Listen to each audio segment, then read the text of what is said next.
Welcome to Module 7, the last module in this course on enhancing trade information portals.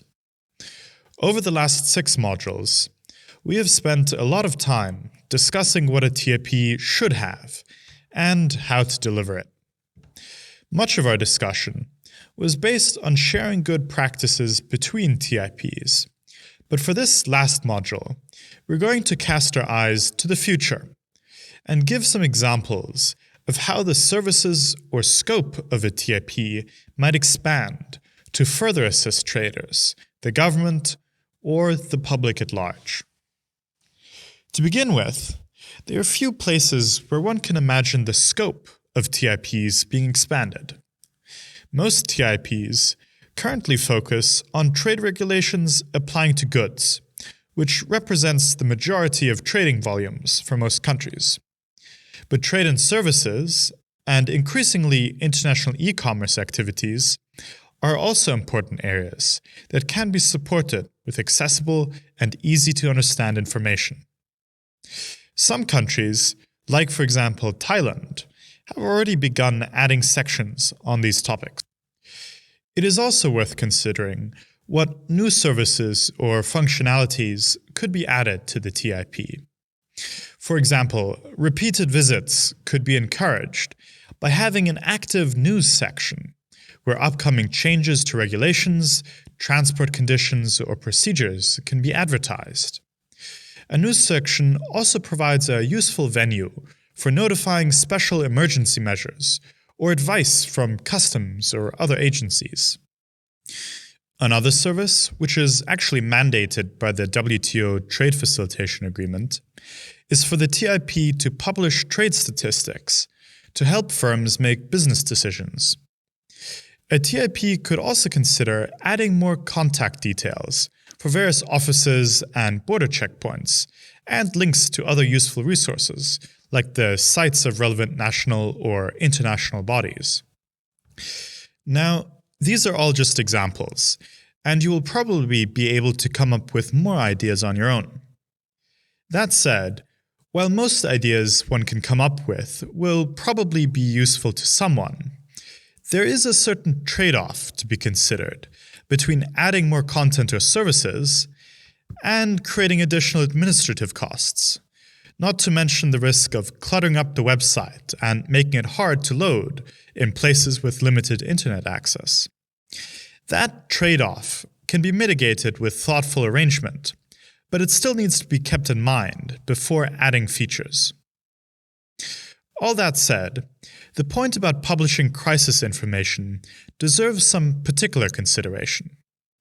One of the key lessons from the COVID-19 crisis, which hit international trade especially hard, is that crises can involve rapid changes to regulations, government policies, and trading procedures. Countries without the digital infrastructure to inform traders quickly therefore found dealing with COVID-19 noticeably harder, to the detriment of traders, especially small and medium enterprises. A TIP is a pre-existing platform for communicating with traders, and is therefore, in principle, perfectly placed to deal with this problem. During the Brexit negotiations, the EU Access to Markets database, as well as various UK government websites, had big banners at the top of their home screens that linked to relevant information. Such an approach could even be augmented with specialized content providing guidance for goods pertinent to a given crisis, like PPE, food, and vaccines during COVID-19. However, such an approach does rely on the wide adoption of the TIP among the business community. To that end, TIPs could consider leveraging social media to promote themselves and any important news items. For example, by marketing new features and news items on Facebook, Twitter, or LinkedIn. This could be especially helpful in reaching out to small and micro enterprises, some of which use social media extensively for business purposes. Establishing public-private partnerships or finding other ways to engage the private sector in the operation of the TIP may also help in increasing the user base and the reach of the TIP in times of crisis.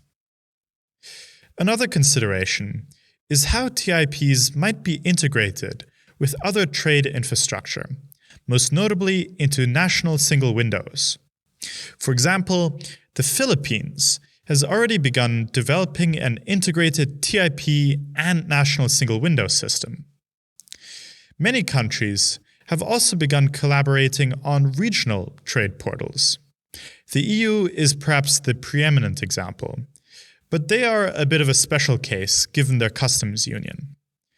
Other regional repositories include the SASEC Trade Information Portal or ASEAN Trade Repository. The latter of these is an ambitious joint project in which each of the 10 ASEAN member states set up their own TIPs on pre-agreed topics, which can then also be jointly searched from a single portal. There's also the Global Trade Help Desk, produced by a number of international organizations, which seeks to present information from around the world. An important issue in such ventures is ensuring that all the participating nations invest the appropriate resources. Additionally, ensuring interoperability, especially when countries are used to different data exchange standards, can be quite challenging. Possible solutions might include some agreed application programming interface, APIs, harmonizing database structures, or otherwise standardizing the structure of the content. Data security and privacy are also important considerations. These are areas where the legal environment is still taking shape. Data protection laws often have extraterritorial implications, like the EU General Data Protection Regulation, which protects the personal data of EU citizens regardless of where it is captured. As a TIP needs to be accessible from around the world, it is important that it complies with such regulations. That means implementing appropriate security measures as cyber threats change, developing procedures for when security breaches happen, and appropriate data handling, like giving informed opt-in consent to users for any non-essential cookies, as per current EU regulations. Lastly, consider what new technological opportunities may emerge. For example, artificial intelligence has a number of potential applications for a TIP, such as intelligent search that understands natural language or can find similar, but not exactly identical, material in text documents. A chatbot, possibly based on the frequently asked questions system, but again with the ability to understand natural language, and character recognition software, sometimes called OCR, optical character recognition, which can automatically turn images into searchable text files. This brings us to the end of the last module of this course. In this module, we touched on the future of TIPs and their evolution. TIPs may be further integrated with other trade facilitation facilities. Their scope may expand to trade and services. They will have to adapt to a rapidly changing legal environment on data protection, and they should leverage new technologies to better assist traders when possible. This list is by no means comprehensive or compulsory. You yourself may have some additional ideas, but hopefully it inspires you to think of ways the TIP in your country could be improved. We certainly hope this and other modules have been useful to you.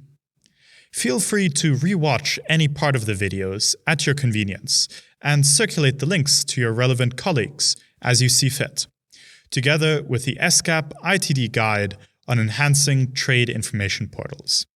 Thank you for your attention.